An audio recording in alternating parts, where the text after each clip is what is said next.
Yo, what is good, everybody? This is my speed farming build for Barbarian in Diablo 4. Let's get right into it.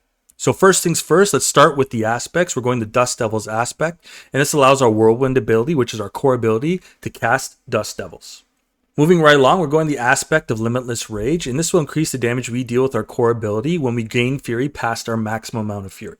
Now onto the only unique that we're going for this build, we're going Rama's Magnum, and basically this will drain our Fury but increase our damage while draining our Fury. It's awesome. Next, we're going the aspect of the Fierce Winds, and this will increase the size of our Dust Devils, and also every time that we cast a shout, we'll cast Dust Devil. And additionally, the size of our Dust Devils will increase the damage of our Dust Devil. Next, moving up to our necklace piece, we're going the Devilish aspect, and every time that we generate 100 Fury, we cast another Dust Devil. So we're just going Dust Devil Madness on this build. Now moving down to our first ring, we're going the aspect of Berserk Ripping, and what this does is while we're berserking, we inflict our damage as bleed. And this will help with some of the other aspects and skills that we're going on Barb today. Now moving down to our second ring, we're going the aspect of Vocalized Empowerment to give us some resource regeneration. Seeing as we're going no basic skill, this will help us generate Fury. And how this aspect works is every time that we use a shout, we start to regenerate our primary resource, which is Fury. Now moving on to our first defensive aspect, we're going the aspect of the Iron Warrior. So this will allow our Iron Skin ability to grant us Unstoppable, and it will also grant us 35% damage reduction. Now moving down to the chest piece, we're going the aspect of Concussive Strike. So this will give us the ability to daze our enemy, and it also increases the damage we deal to dazed enemies. Now moving down to the gloves, guys, you can go whatever you want here. I thought this was a cool one, especially for a speed farming build like the build we're doing today. This is the aspect of the Grasping Whirlwind. So as soon as we start casting Whirlwind, it'll start pulling enemies towards us periodically. Now moving down to our pants piece, we're going the aspect of Iron Blood. What this will do is we get damage reduction based on the amount of bleeding enemies around us. And this is where the aspect of Berserk Ripping definitely starts to help. And then finally, as for our boots, we're going the Wind Striker aspect. So basically every time we critically strike, we increase our movement speed. Again, this is a speed farming build, so this will help us get through dungeons and pits a lot quicker. Alright, so that's all the aspects, but seeing as we're on this page, let's talk about the tempering next. So as for the weapons, you want to go anything that helps with Dust Devils or anything that helps with your other damage buckets. So for instance here, we went the chance to cast Dust Devils twice, and then we got damage to distant enemies. Now I didn't want damage to distant enemies. It bricked the item on this. I tried so many times to get damage to close or just flat damage. However, it bricked it on damage to distant enemies. But the bright side to that is that the twisters do actually fly out and hit distant enemies, so there is some purpose to it. And as for my other two weapons that I could temper, I went damage to Berserking and damage to Dust Devil. And then I also went another damage to Berserking and the Dust Devil size. Remember, from our aspect on this weapon, the size of the Dust Devil will increase the damage of the Dust Devil. As for the rings and necklaces, you can go resource cost reduction or resource regeneration. And as for the second tempering affix that you want to put on here, remember, just fill up those damage buckets. So for here, I went damage to close, and for the other two, I just went flat damage. Now moving on to our armor pieces here, what I really wanted to do was either get like some sort of CC, whether it was freeze, stun, or immobilize. And then I also granted additional passive skills to Guttural Yell. Now in the abilities section, I'll go over what Guttural Yell does, but what it does is it provides us, every time that we use a shout, we get damage reduction. So on my helmet and my pants, I managed to get an additional 3 skill points into that passive skill. I also managed to fix my armor problem by tempering on some additional armor percentage. Now guys, if you're flipping affixes now, not just in tempering, but you're flipping the affixes on your armor, I suggest just fix your resistances or your maximum life. And seeing as we're on this page, let's go over the gems. As for gems, in all the armor pieces, I strictly just went rubies for maximum life. And as for my weapons, I just went sapphires and everything to increase the vulnerable damage we deal. And as for the necklace piece and the rings, just go anything that fixes the resistances you need help with the most. And guys, while we're here, I also want to talk about damage buckets. So as you can see, these are different damage buckets here. So the main ones are crit strike chance, critical strike damage, and vulnerable damage. So I tried to balance it evenly, so I was doing a sufficient amount of damage. So let's say you have a lot of vulnerable damage, you can maybe even go emeralds in your weapons versus going sapphires. And as you can see here, I have other damage buckets like damage while berserking, and then I have damage versus close, and then I have that damage versus distant that I didn't really want, but it's cool to fill up another damage bucket. That's just a little quick explanation that helped me out to better my game. I thought that might help you guys out too, so that's why I shared it. Now let's move over to our expertise for the Barbarian, and the expertise that we're going is the two-handed axe expertise. This will increase the damage we deal to vulnerable enemies, straight up. Now let's move over to the abilities tab and go over our primary and passive skills next. Alright, so as for our primary skills, we're not going any basic skills, but you have to put 2 points in one of them, and I put in Lunging Strike. But moving down to our core ability here, we're going Whirlwind, and we're going the version of Whirlwind that applies bleed. Now moving down the tree here, we're going defensive skills and we're going Rallying Cry, and we're going the version of Rallying Cry that grants us Fury and also helps us with our resource regeneration. Next, we're going Iron Skin, and we're going the version of Iron Skin that fortifies us, and it doubles the fortify amount when we're below 50% health. Now moving on to our third defensive skill here, we're going Challenging Shout, and we're only going the secondary node that increases our maximum life when procced.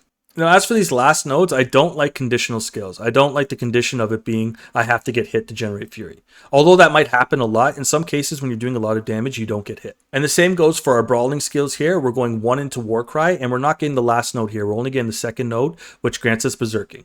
Again, this is conditional only if there's 6 enemies around us, so this doesn't help when we're doing boss fights. Now moving down to our weapon mastery, guys, we're not taking anything in weapon mastery, but we are taking an ultimate skill, and the ultimate skill that we're going is the Wrath of the Berserker. And as for our key passive, we're going Unconstrained, and this increases the damage while we're berserking, and it also increases the longevity of our berserking. I want to give a big shout out to someone that mentioned in my comments that's not primary and secondary skills, it's primary and passive skills. So thank you very much, whoever you are. Thank you. Alright guys, let's go over those passive skills next. So we're putting a full 3 into Invigorating Fury, so every time that we spend Fury, we get life back. Then we're putting a full 3 into Wall Up, and this will increase the damage we deal to vulnerable enemies with bludgeoning weapons, like maces. Moving up the tree, we're putting 1 into Thick Skin, and then putting a full 3 into Counter Offensive. And what this does is when we have Fortify, over 50% of our maximum life, it increases the damage we deal. Then we're putting a full 3 into Pit Fighter, and this increases the damage we deal, and it reduces the damage we take from distant enemies. Now moving up the tree, we're putting a full 3 into Aggressive Resistance, and this will reduce the damage we take while berserking. And then we're putting a full 3 into Prolific Fury, so while we're berserking, it increases our Fury regeneration. Next, we're putting a full 3 into Booming Voice, and this will increase the duration of our shout abilities. And this really helps with aspects like Vocalized Empowerment. And next, we're putting a full 3 into Guttural Yell, and this will give us damage reduction while our shouts are active. And again, this is why I tempered on those additional points, because we want more damage reduction. And then we're putting a full 3 into Swiftness just for some additional movement speed. This is a speed farming build after all. Now moving up the tree, we're going to our defensive skills here. I'm putting 1 into Outburst to give us Thorns. And then I'm also allowing our Thorns to deal bleed damage with Tough as Nails. Next, we're putting a full 3 into Imposing Presence to increase our maximum life. And another full 3 into Martial Vigor to reduce the damage we take from elites. Now finally, I'm putting 2 into Pressure Point, and this is only to apply vulnerable to enemies with our core ability. If you want to, you could take these 2 points and put into Whirlwind if you wish. I don't recommend it. The damage we're dealing isn't coming from Whirlwind, it's coming from the Dust Devils. So they might as well be vulnerable. So that does for all the primary and passive skills. Let's move on to that Paragon board next. Alright guys, so as for the Paragon board here, it's pretty simple. We're going a classic 6 boards with 5 glyphs. And as for our first board, the glyph that we're going is Exploit, and this is just to apply vulnerable to our enemies. As for our second board here, we're going the Warbringer legendary node, and as for the glyph, we're going the Twister glyph. Warbringer will grant us Fortify when we spend our Fury. And the Twister glyph will increase the damage we deal to enemies hit by Dust Devil, and it will also increase the damage of Dust Devil. Moving up to the third board, we're going Blood Rage, and the glyph that we're going is Ire. The Blood Rage legendary node will grant us the chance to gain Berserking, and it will increase the damage we deal while Berserking up to a maximum of 30%. And the Ire glyph will grant us damage reduction while Berserking, and it will also increase the damage we deal while Berserking. Moving on to our fourth board here, we're going the Bonebreaker board, but this is just a connecting board. We're not going the legendary node. The reason I went this board is simply just to get the 8% maximum life. And also go the glyph Territorial. And Territorial reduces the damage we take from close enemies. And Territorial also increases the damage we do to close enemies.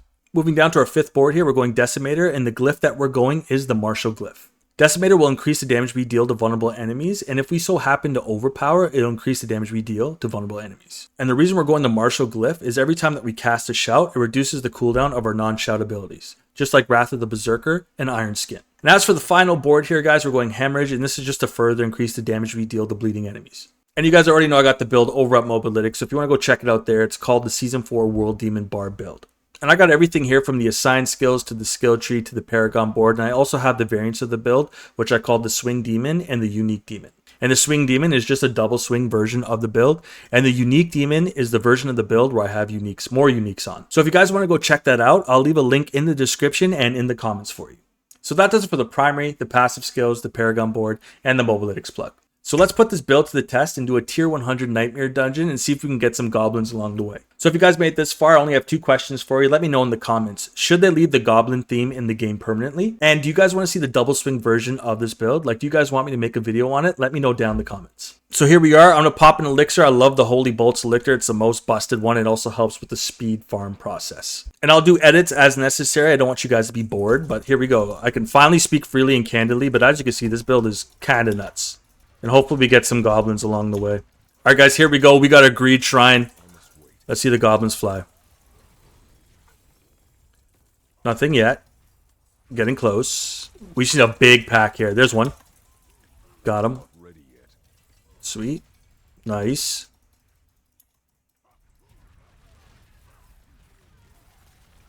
Got another one. I'm not ready yet. Great. And another one. Whoa.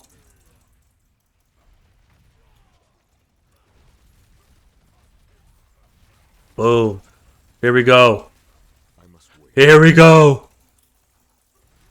Another Greed Shrine. Here we go. This is going to be crazy. Look at me. Look at me. Goblins there are.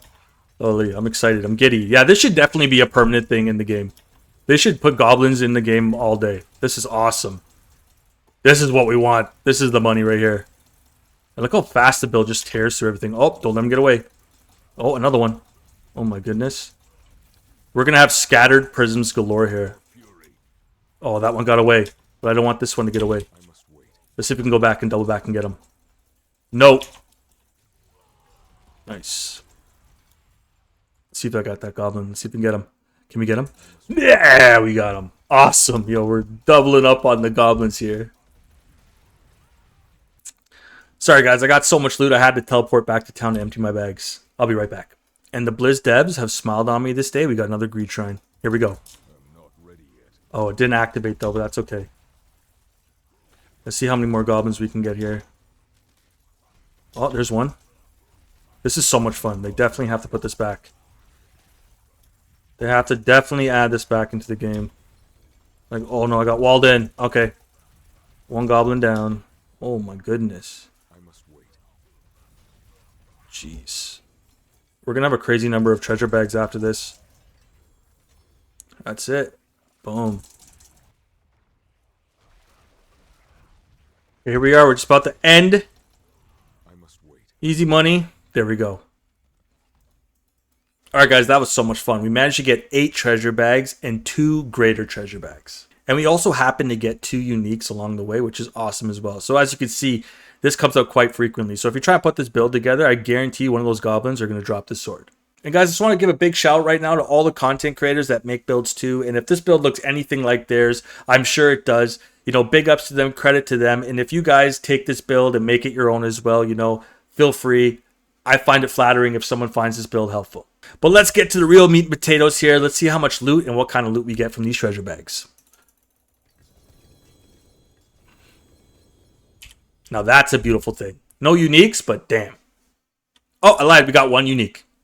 Now that does it for the tier 100 Nightmare Dungeon speed push. Now I plan on doing some bossing and some higher tier pit pushing in the future. I just need to get my hand on some uber uniques or some uniques to make these builds do some real damage. But let's go over that build summary next. As for the aspects, I will chapter that for you in this video and you guys can go check it out there. As for our skills, we're going 1 core ability, Whirlwind, and then we're going our shouts, Rallying Cry, then we're going Iron Skin, then we're going Challenging Shout, and we're also going War Cry. And as our super duper ultimate ability, we're going Wrath of the Berserker. As for gems, armor, just keep it rubies, weapons, just keep it sapphire, and as for your necklaces and rings, just go the gem that you need help with the most in terms of resistance. As for the expertise, we're going good old 2-handed axe expertise. And as for the skill tree and the Paragon board, guys, I will chapter that for you in the video as well, and you can go check it out there. And as for tempering and all the damage buckets I discussed earlier, I'll also chapter that for you in this video, and you can check that out. And guys, feel free to like and subscribe if you want to, but if you found any kind of joy or value in today's video, that's all I could ask for. Thank you, guys. Well, that does it for me, guys. Let me know down in the comments if you want to see that double swing barbarian build. I'll catch you in the next one. I'm your boy Jadiro. Sign up for now. Peace.